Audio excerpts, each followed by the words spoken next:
The angel hung upon a cross at the front of the anatomist's parody of a temple. It had been crucified, with iron pins driven through its arms, ankles, and outspread wings. Algae had invested its bones so that they glowed with frosty light, like the cavern walls. "Their minds twisted," Eiling muttered. "This is their greatest desecration." I nodded. The anatomists had constructed abominations throughout the chambers of the ossuary, things that were perverse and bizarre, and a disgrace to the ways of nature. But this seemed a greater disgrace, because it was, in a way, more beautiful. A magnificent winged figure, nailed to timber beams. So yes, I nodded in agreement with the vagabond, but I had noticed details that he had not.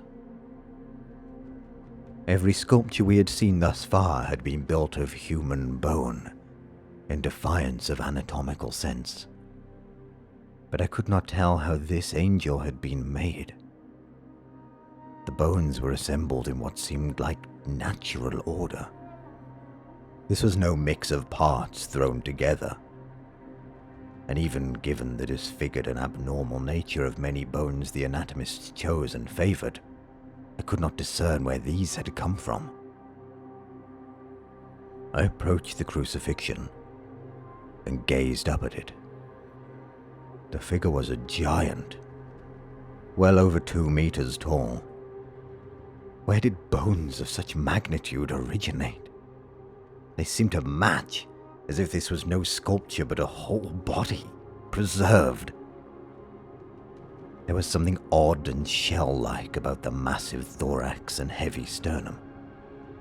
And the wings were not crafted from pilfered human leg bones.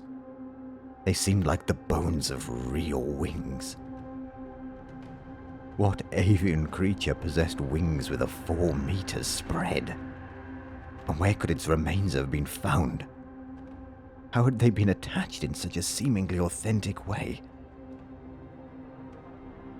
Close up, I saw that the giant's bones were clad in a flaking husk, like old parchment, the sorry vestiges of skin and tissue. It was not an artful construct of depraved anatomists. It had been real and whole. A winged giant that had once been alive. "They make sick mockery of the brightest one," said Eiling, who knew the myths too. He did not dare speak the name aloud, but I knew it. The great angel was a saint of ancient legend, who had fought at the side of the God Emperor in the last conflict of terror, and had fallen in sacrifice to a vengeful spirit in the final hours. This was sacrilege indeed. Certainly as Eiling saw it, but he, in his outrage, had no eye for the forensic detail. To me, it was worse than blasphemy, for I was sure it was real. An angel, murdered and crucified. Proof of the divine that infuses the one faith, displayed as a grim trophy. I felt I might weep. "It is Astartes," I said. "It is not," he refused with a sharp shake of his head. "It is, Eiling. Look at the bones of it. The scale of them is more than human." "Astartes are a myth," he snapped. "We are in a realm of myths here," I replied, then added, "Besides, they are not." "They are," he returned. "and any fool child can tell you they do not have wings." "The Primarch did." "Speak not to me his name," Eiling said, raising his hands to stopper his ears.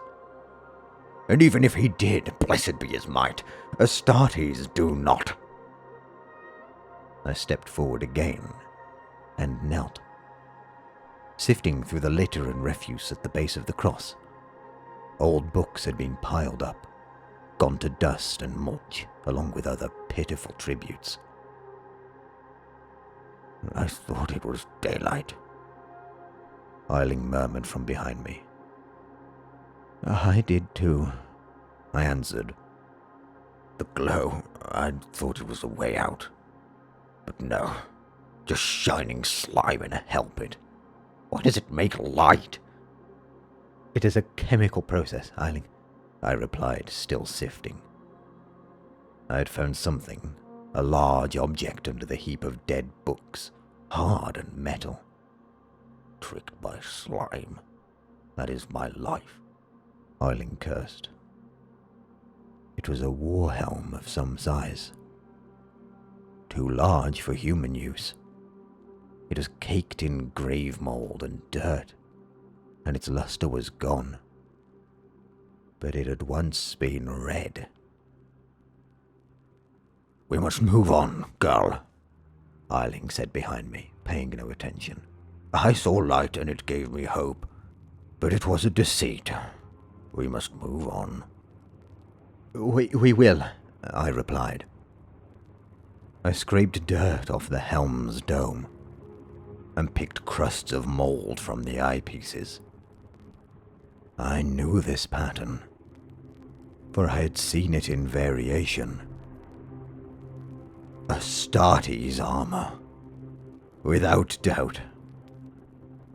Upon the brow was marked in black the numeral IX.